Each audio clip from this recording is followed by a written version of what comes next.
Let me tell you about the day a janitor saved a CEO's life, and she didn't even know he'd already saved her father's.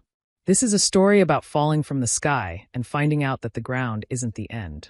It's about a single father who lost his wings but never lost his courage, and a powerful woman who had everything except the one thing that mattered. Sometimes the people we look down on are the ones looking out for us. And sometimes the greatest heroes are the ones who never wanted to be called heroes at all.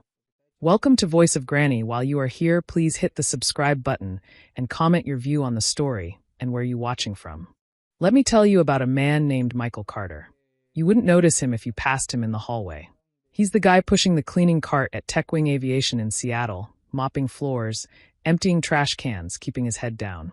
He's 35 years old, with kind eyes that seem to carry a sadness he'll never talk about. Most people don't even know his name. But Michael wasn't always invisible. 10 years ago, he was a fighter pilot. Not just any pilot, one of the best. He flew with an elite unit called the Eagle Squadron, the kind of missions they don't talk about on the news. He flew through storms and enemy territory, pulled maneuvers that would make your stomach drop just hearing about them. His hands were steady on the controls, his mind sharp as a blade. In the sky, Michael Carter was unstoppable. Then came the day everything changed. His best friend and wingman, David, had engine failure at 20,000 feet over the mountains of Colorado. Without thinking, Michael broke formation and stayed with him, talking him through the descent, guiding him down through a blizzard so thick they couldn't see their own wings. They both survived, but Michael's plane took damage from the storm. He had to eject, and when he hit the ground, something in his spine cracked. The doctor said he'd walk again, but he'd never fly. Just like that, the sky was taken from him. While Michael was recovering, learning to walk without wincing at every step, his wife Emma got sick. Cancer, the kind that moves fast and doesn't care how much you pray. She died 6 months later, and Michael couldn't even carry her coffin without his back screaming in pain. He was left alone with their 7-year-old daughter, Lily. She had her mother's smile and her father's love for airplanes. Every night, she'd ask him to tell her stories about flying, about touching the clouds, about being a hero. And every night, he'd tell her those stories, even though each word felt like pulling glass from his chest. The medical bills piled up. The veterans' benefits helped, but not enough. So Michael took the only job he could find that let him sit sometimes, that let him rest his broken back, janitorial work at TechWing Aviation. The irony wasn't lost on him. Working in the very place that built the planes he used to fly. Cleaning the floors walked by pilots who still had their wings. But he did it for Lily.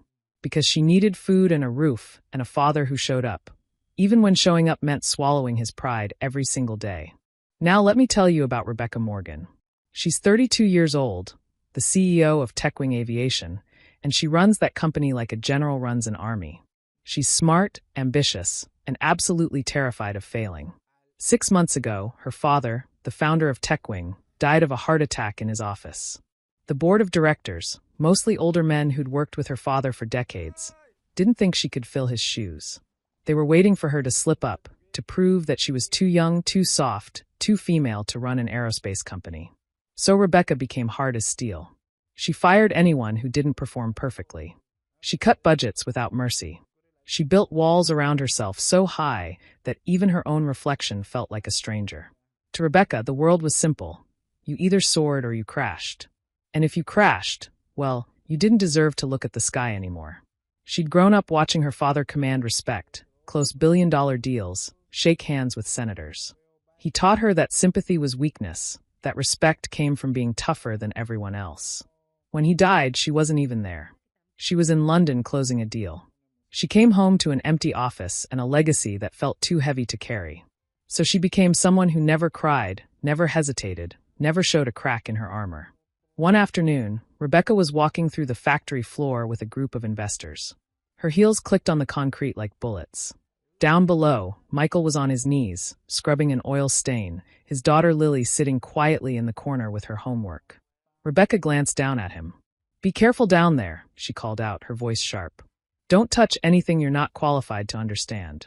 These machines are for people who actually know how to fly, not people who just clean up after them." The investors laughed. Michael didn't look up. He just kept scrubbing, his jaw tight, his hands steady. But Lily looked up at the woman in the expensive suit, and something in her young face hardened, just a little. After the investors left, Lily whispered to her father, "Dad, you used to fly, didn't you?" Michael set down his rag and looked at his daughter. He saw Emma in her eyes, that same fierce spirit, that same refusal to give up. "Yes, sweetheart," he said quietly. "But now my job is to make sure you grow up in a world where the sky is still there for people like you."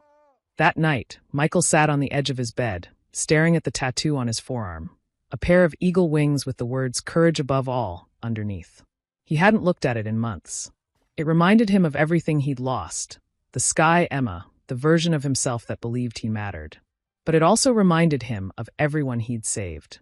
David, his wingman. The rescue crews in that Colorado blizzard. The missions that brought people home. He pulled his sleeve down and went to check on Lily. She was asleep, her notebook open on her chest, a half-finished drawing of a fighter jet visible in the lamplight. He kissed her forehead. "You'll fly one day," he whispered. "And when you do, you'll carry both of us with you." There was an old mechanic at Tech Wing named Frank Stevens. He was 65, with gray hair and a limp from a helicopter crash back in the 80s. Frank had been around aviation his whole life, and he'd learned to read people the way other folks read books. One day, Frank was walking past the maintenance bay when he saw Michael crouching near a workbench, tightening a bolt on an equipment cart. The way Michael moved, precise, methodical, efficient, it reminded Frank of someone. Not a janitor. A pilot. That night, Frank went home and dug through his old military photos. He found one from 2012, a ceremony honoring the Eagle Squadron after a classified rescue mission. Frank had been there as a civilian contractor. He studied the faces in that grainy photo. And there, third from the left, was a younger Michael Carter in a dress uniform, medals across his chest. Frank's hands started shaking. The next morning, he pulled aside a younger engineer named Tom. "You ever hear about the Eagle Squadron?" Tom shrugged. "Weren't they all killed in some training accident over Colorado?" "That's what the official report said," Frank replied slowly. "But I don't think they all died." He nodded toward the maintenance bay, where Michael was emptying a trash can. "I think one of them is right here, pushing a mop." Tom stared. "The janitor? You're joking. Watch him. Watch how he moves. Watch how he looks at the planes. That's not a man who cleans. That's a man who flew." The rumor spread quietly through Tech Wing like smoke under a door. People started watching Michael differently. The engineers began pulling up old news articles, comparing dates and faces.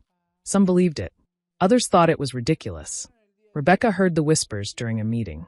One of the executives muttered something about the janitor being some kind of war hero. She slammed her hand on the table. "Are we seriously discussing conspiracy theories about the cleaning staff?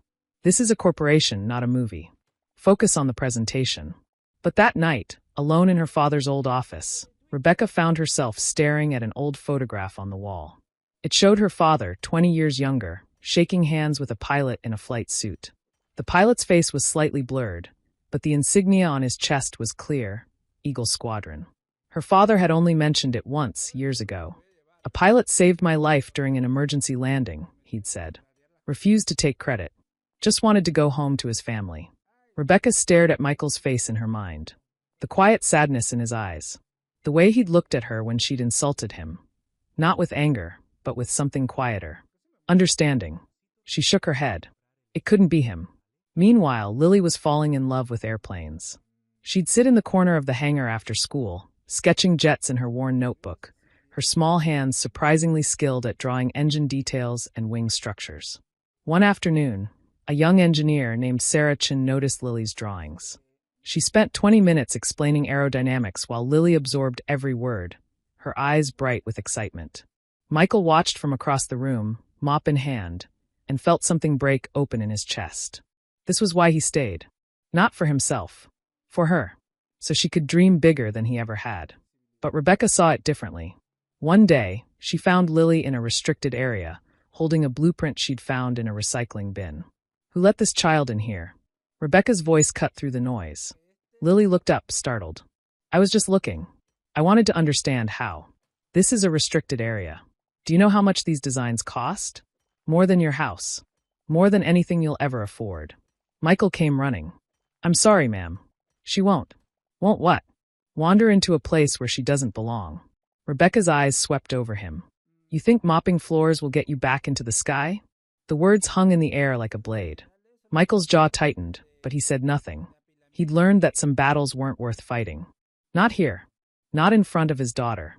He took Lily's hand gently. "Come on, sweetheart. Let's go." As they walked away, Lily whispered, "Why was she so mean, Dad?" Michael squeezed her hand. "Because she's scared. And scared people sometimes hurt others to feel strong." "Were you ever scared?" "Every single day I flew," he admitted. "But being scared doesn't mean you stop being kind." That night, Rebecca stood in her empty apartment, looking out at the Seattle skyline. She thought about her father's photo, about the whispers, about the look in Michael's eyes when she'd humiliated him. And for just a moment, she wondered if being strong meant being alone. The crisis hit on a Thursday morning. TechWing's new prototype engine, the Skyforce X9, was scheduled for a live demonstration in front of military contractors, journalists, and a delegation from the Pentagon.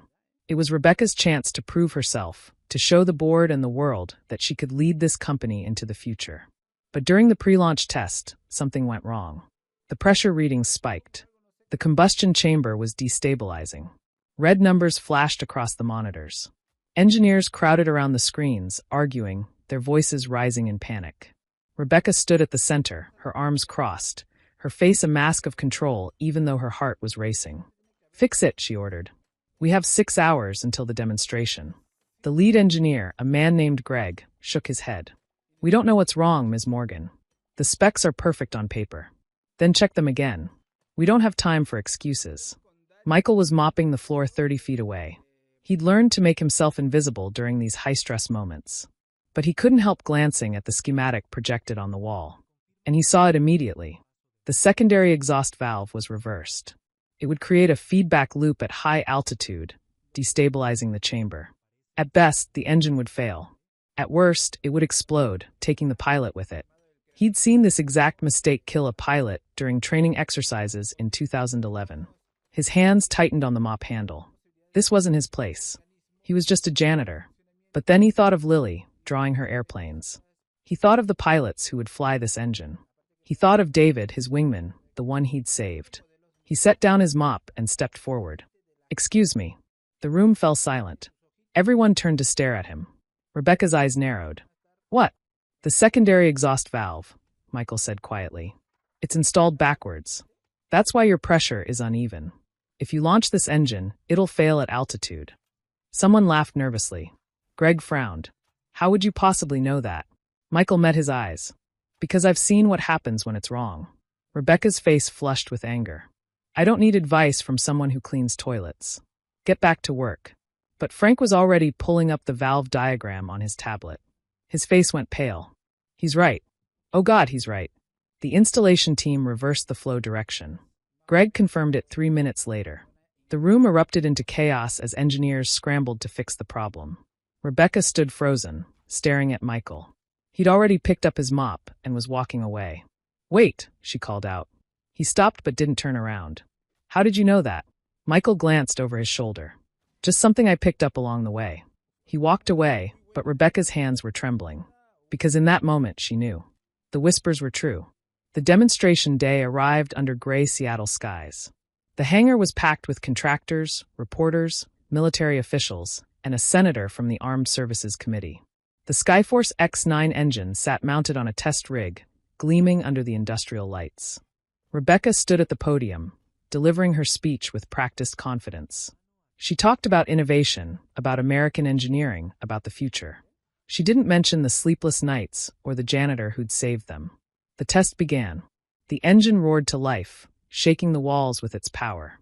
For 90 seconds, everything was perfect. Then the pressure gauge spiked. Red lights flashed. An alarm shrieked. Smoke poured from the combustion chamber. Sparks exploded outward. The test rig was suddenly engulfed in flames. People screamed. Security rushed forward. The sprinkler system activated, but it wasn't enough. And through the chaos, Michael saw something that made his blood run cold. A young engineer named Ryan was trapped behind the rig, his leg caught under a fallen support beam, flames spreading toward him. Michael didn't think. He just ran. Rebecca shouted after him, but Michael didn't hear. The world had narrowed to one thing. The young man trapped behind that burning test rig. Michael vaulted over a barricade, grabbed a fire extinguisher, and sprayed a path through the flames. The heat was overwhelming, pressing against his skin like a physical force. His lungs burned with every breath. His back screamed at him to stop, the old injury flaring with white-hot pain. But he kept moving. He reached Ryan. The young engineer was maybe 23 years old, his face twisted in pain and terror, pulling frantically at his trapped leg. "I got you," Michael said, his voice steady despite the chaos. "I got you, son." He grabbed the support beam. His back exploded with pain as he lifted, muscles straining, old injuries protesting. But he thought of Emma, of Lily, of David falling through that Colorado blizzard, and he lifted harder. Ryan scrambled free. Michael pulled off his jacket and wrapped it around Ryan's shoulders, shielding him from the heat and smoke. Together, they stumbled toward the exit as the fire suppression system finally kicked in. Foam and water rained down from above. Emergency crews swarmed in as Michael laid Ryan down outside the hangar. The paramedics immediately began checking Ryan over. And as Michael straightened up, catching his breath, his jacket fell open. His sleeve had torn in the chaos. There, on his right forearm, stark and unmistakable, was a tattoo, a pair of eagle wings with the words "Courage Above All" inscribed beneath. Frank saw it first. His voice shook. "That's the Eagle Squadron insignia." Heads turned. People stopped moving. A journalist pulled out her phone, frantically searching, then held up her screen. The Eagle Squadron. They were declared lost over Colorado in 2013 during a rescue mission. Presumed dead when their planes went down in a blizzard. Another engineer pointed at Michael. "I knew it. I knew I'd seen his face before." The crowd parted. Rebecca stood frozen, staring at Michael. The photo in her father's office flashed through her mind. The pilot who'd saved him. The one who'd refused the medal. She looked at Michael, really looked at him for the first time. She saw the scars on his hands. The way he held himself, that quiet strength that had nothing to do with arrogance and everything to do with survival. The pain he carried like a backpack he could never set down. "It's you," she whispered. "You're the one who saved my father." Michael said nothing. He just sat down on a bench, his hands shaking slightly from adrenaline and pain. The journalists surged forward with questions, cameras flashing. But Frank stepped between them and Michael, his voice firm. "Give the man some space. He just saved someone's life." Slowly, the crowd dispersed. Ryan was taken to the hospital. He'd be fine, just bruises and smoke inhalation. The fire was contained. The demonstration was obviously canceled. Rebecca dismissed everyone. The hangar emptied until it was just her and Michael, sitting on that bench in the dim emergency lighting. She walked over slowly, her heels echoing in the empty space. For once, she didn't know what to say. Michael was stitching his torn jacket with a needle and thread, his movements careful and precise. Beside him sat one of Lily's shoes, the sole coming loose. He'd fix that next. "Why didn't you tell anyone who you were?" Rebecca asked quietly. Michael didn't look up. His needle moved through the fabric in steady strokes. "Because titles don't save lives. I just wanted to teach my daughter that courage doesn't need applause." Rebecca sat down beside him. The CEO vanished, replaced by someone smaller, more human. "You saved my father 15 years ago," she said.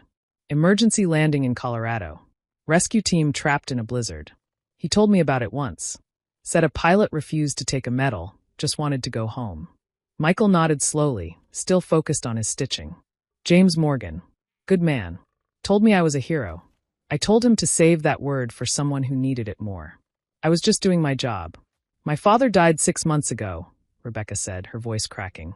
"And I've spent every day since trying to prove I'm strong enough to fill his shoes. I thought strength meant never falling, never showing weakness, never needing anyone." She paused, tears filling her eyes. "But you fell, and you're still here. Still saving people. Still showing up. How?" Michael finally looked at her. His eyes were kind, despite everything she'd said to him, despite all the ways she'd made him feel small. "Strength isn't staying in the sky, Rebecca," he said gently. "It's knowing when to come down for someone else. It's choosing to get up every morning even when every bone in your body tells you to quit. It's looking your daughter in the eye and showing her that even when you lose your wings, you don't lose your worth." The words hit Rebecca like a physical blow. For the first time in years, maybe ever, she let herself cry. Really cry. Not the polite tears at her father's funeral, but deep, soul-shaking sobs that came from a place she'd locked away. "I'm sorry," she whispered. "For what I said to you. For how I treated you. For everything." Michael set down his needle. "You were scared. I know what that looks like. I've been scared every single day since I stopped flying. Then why do you stay here? Why work in a place that reminds you of what you lost? Because my daughter needs to see that even when you lose your wings, you don't lose your sky. And because maybe, just maybe, I can help make sure the next generation flies safer than we did. Rebecca wiped her eyes. They sat in silence for a long moment. Two people who'd been flying alone for too long, finally landing in the same place. What happens now? She asked. Michael picked up Lily's shoe and began stitching the sole. Now you decide what kind of leader you want to be. The kind who pushes people down to stay on top, or the kind who lifts people up so everyone can fly. Rebecca took a deep breath. I want to be the second kind, but I don't know how. Then let's figure it out together. Starting tomorrow. 3 days later, Rebecca held a press conference. She stood at the podium, cameras flashing, reporters leaning forward with their notepads ready. She wore a simple suit, her hair natural, her face composed but open in a way it hadn't been in months. 6 months ago, I took over this company determined to prove I was strong enough, she began. I fired people who didn't meet my impossible standards. I dismissed voices that didn't sound like power. And I insulted a man who turned out to be the person who saved my father's life. She paused, letting the words settle. Michael Carter is a hero. Not because of the medals he refused, but because he chose to stay on the ground to raise his daughter. Because he saved lives without needing credit. Because he showed me that real strength isn't about never falling. It's about who you lift up when you do. The reporters scribbled frantically. Effective today, I'm appointing Michael Carter as our Director of Safety and Training. He'll oversee flight safety protocols and help train our engineers in the values of the Eagle Squadron: integrity, courage, and service above self. Applause erupted. But Michael, standing at the back in a borrowed suit, stepped forward and raised his hand. I appreciate the offer, Ms. Morgan, he said clearly. But I don't need a title. The room fell silent. Rebecca turned to him, surprised. Then what do you need? Michael's eyes swept across the journalists, the cameras, the bright lights. Then he looked at Rebecca with absolute certainty. A classroom. A space where kids like my daughter, kids who can't afford flight school, whose parents work 2 jobs just to keep the lights on, can learn about aviation. That's the real legacy. Not medals or titles. Teaching the next generation to fly. Rebecca smiled. For the first time, it was genuine, reaching all the way to her eyes.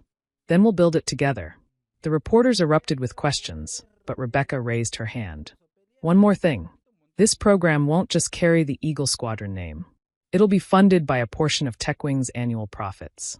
Because if we're going to build planes that touch the sky, we need to build people who remember why the sky matters. 6 months later, the Eagle Flight Academy opened its doors. It was a bright Saturday morning in Seattle. The sun broke through the usual clouds like a promise. 50 children from underserved communities filled the hangar, their eyes wide with wonder as engineers explained lift and thrust and dreams that suddenly felt possible. Michael stood at the front, no longer in a janitor's uniform, but in jeans and a button-down shirt. Beside him stood Rebecca, in sneakers instead of heels, a genuine smile on her face. And between them, holding oversized scissors for the ribbon cutting, was 7-year-old Lily, beaming with pride. Behind them, a new training aircraft gleamed on the tarmac, painted with eagle wings and the words "Courage Above All" along its fuselage. Frank and the other engineers led groups of kids through the hangar, explaining how engines worked, how wings created lift, how dreams became reality through math and determination and never giving up. One little boy, maybe 8 years old, raised his hand. Can anyone learn to fly? Michael crouched down to meet his eyes, the same way he did with Lily every night. Anyone who's willing to fall first, and then get back up, and keep trying until the sky becomes home. The boy grinned, his missing front tooth making him look even younger, his future suddenly bigger than it had been 5 minutes ago. As the sun set that evening, casting gold and orange light across the runway, Michael walked out to the training plane. He ran his hand along the fuselage, feeling the cool metal, the rivets and seams and promise of flight. Rebecca joined him, her transformation from 6 months ago almost unbelievable. She'd learned to smile again, to laugh, to be human. Do you ever miss it? She asked quietly. Flying. Michael nodded. Every single day. But I found something better. What's that? A reason to stay grounded. A daughter who needs to know her father shows up. And a sky full of kids who might fly higher than I ever did. Rebecca looked at him, really looked at him, and saw the man he'd always been. Not a janitor. Not even just a pilot, but someone who understood that the greatest heights aren't measured in altitude. They're measured in the people you lift up along the way. You know, she said softly, my father used to say that the best pilots aren't the ones who fly the highest. They're the ones who bring everyone home. Michael smiled. Your father was a wise man. He learned it from you. They stood in silence, watching the sun dip below the horizon. Inside the hangar, children laughed and dreamed and touched models of planes with reverent hands. And for the first time in a long time, neither Michael nor Rebecca felt alone. They'd both fallen. They'd both crashed and burned and thought they'd never fly again. But they'd learned something more important than flying. They'd learned that sometimes the greatest courage isn't staying in the sky. It's coming back down to help someone else reach it. That real strength isn't about never needing help. It's about being brave enough to accept it. That wings aren't just for flying. They're for sheltering, for lifting, for showing others that the sky isn't as far away as it seems. Michael rolled up his sleeve, revealing his tattoo fully in the fading light. The eagle wings. Still proud after all these years. You ready to go home? Rebecca asked. Michael looked back at the hangar, at Lily showing a group of kids her drawings, her face bright with joy. He thought of Emma, and somehow, for the first time since she died, the memory didn't hurt quite as much. She would have loved this. She would have been so proud. Yeah, he said. Let's go home. They walked toward the hangar together, two people who'd lost their way and found it again, not in the sky, but in each other, in a little girl's dreams, and in the faces of 50 children who now believed that anything was possible. The eagle on the plane behind them seemed to glow in the last light of day, wings spread wide, ready to carry a new generation into the sky. And somewhere above them, in the clouds turning pink and gold, the sky itself seemed to whisper, "Welcome home." The end.